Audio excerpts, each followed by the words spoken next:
Good morning. Welcome into the Morning Wager here on Pick Dawgz, YouTube, and PickDawgz.com. Mark Zinno with you on this Friday, October 17th, as we are coming off a 2-1-1 day yesterday here on the show. We got that push with ECU minus 10 in the first half. Hope maybe some of you found a 9.5 and ended up cashing that ticket. But reason why we stayed first half there, they didn't cover the whole game. They got backdoored, and that was sort of my worry in taking the full game number. So we'll live with the push and move on. Our premium play did not get home last night. I don't know how DK Metcalf got 45 receiving yards in the first quarter and then only got 10 yards the rest of the game and fell short. So very, very disappointing that our play didn't cash. But nonetheless, we'll turn the page and we'll get back to it. We got a nice Saturday college card and a good NFL Sunday card coming up. Reminder, get that 3-day package. It starts today. We'll have Friday night plays, Saturday plays, and Sunday. Best way for you guys to go is get that 3-day package and get the whole weekend's worth of events. Make sure you guys check out Top Dawgz, rather, with me and Jeremy Kahn. The college edition came out yesterday on Thursday. NFL edition is out today.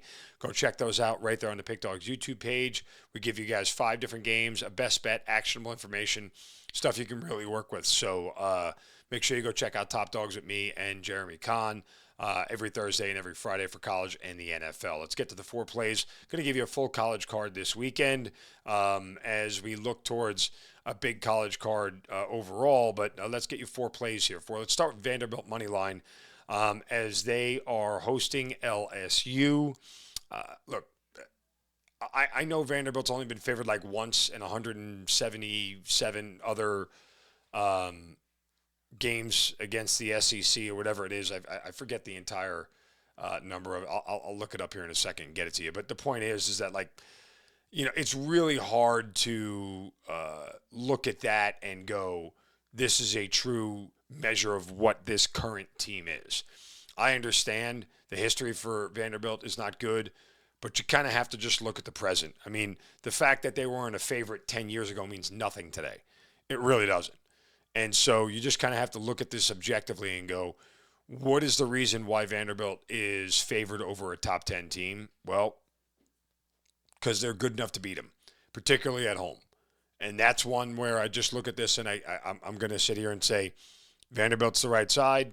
If it doesn't work out, I'll live with it. But there's not much of a deep handicap you need to know here. If you think Vanderbilt's better, then, yeah, you play them. If you don't, then guess what?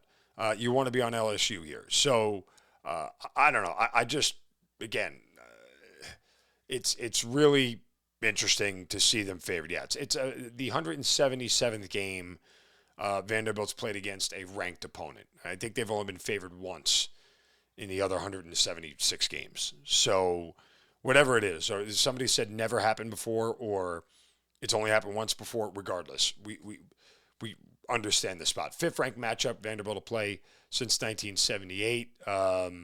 The only one that they won was 2008 when number 19 Vanderbilt beat number 13 Auburn 14-13. So there's that. All that doesn't matter. We're going to take Vanderbilt here at home. Arkansas plus 7.5 next game. The Hogs. Now, interesting to note, they're playing Texas A&M. You guys know how high I've been on Texas A&M. If you've been watching the show and you watch the Top Dawgz show, I tell you how high I am on Texas A&M. I think they're really good. Marcel Reed's the best quarterback no one's talking about. However, this game is not being played in Dallas at Jerry's World where it's normally been. It's on campus. It's in Fayetteville. We have Bobby Petrino now running the offense. They were good enough to keep up with Tennessee last week with next to no prep, and they figured out a way to do it. Well, this is a spot where A&M could feasibly get tripped up.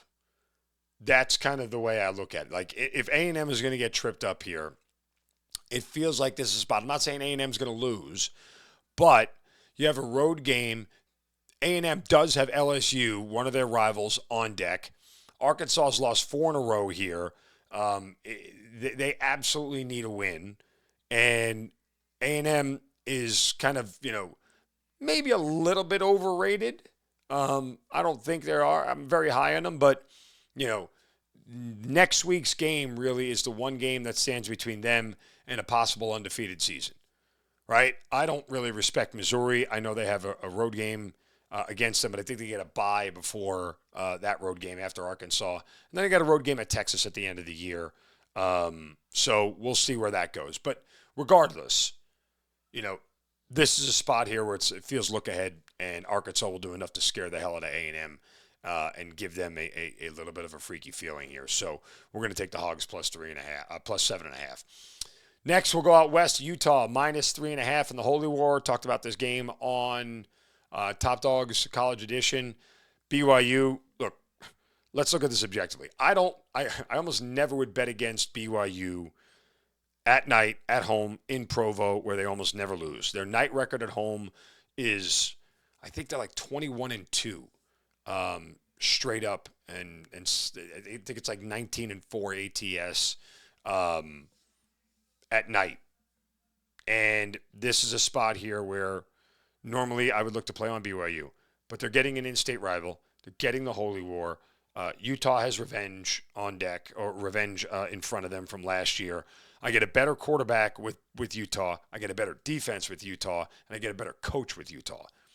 That's enough for me. I don't think BYU, I think they're a little bit overrated. I don't think they're the 15th best team in the country. I can definitively find 20 teams that are better ranked than BYU, that are better than BYU as far as the rankings are concerned. I just don't value BYU as the 15th best team in the country despite their 6-0 record. They haven't played anybody. Flat out haven't played anybody, and I'm okay with that, but that means they're overrated. Again, USC is a better team than BYU. USC beats BYU in a neutral field.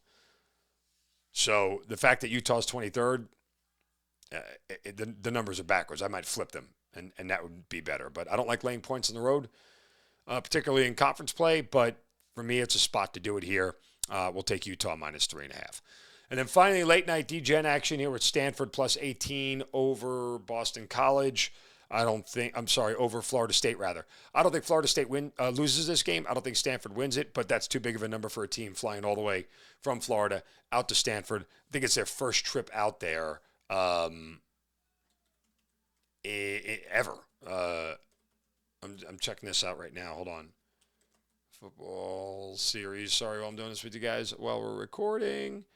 They've never played each other before. Never. And they've never played all the way out in freaking Palo Alto. So I'll take the 18 points. I know Florida State has lost 3 in a row and they're desperate for a win, but so is Stanford. Why? Because they don't get a lot of wins and they're desperate for those two. So nonetheless, we'll take that as some late night DGen. We played on Stanford before late night and cash with it. Make sure you guys go get a 3-day package. Start today. Get the whole weekend, Friday, Saturday, Sunday. And then, of course, 7-day packages get you the whole week. Hit that subscribe button. Smash that thumbs up. Hit the like button so you get alerted every day when the morning wager comes out. And you guys get all these plays for free. Hit me up on social at Mark Zinno. We'll be back on Monday. You guys have a great weekend. Cash some tickets. Make a lot of money. And we'll talk to you then. Thanks.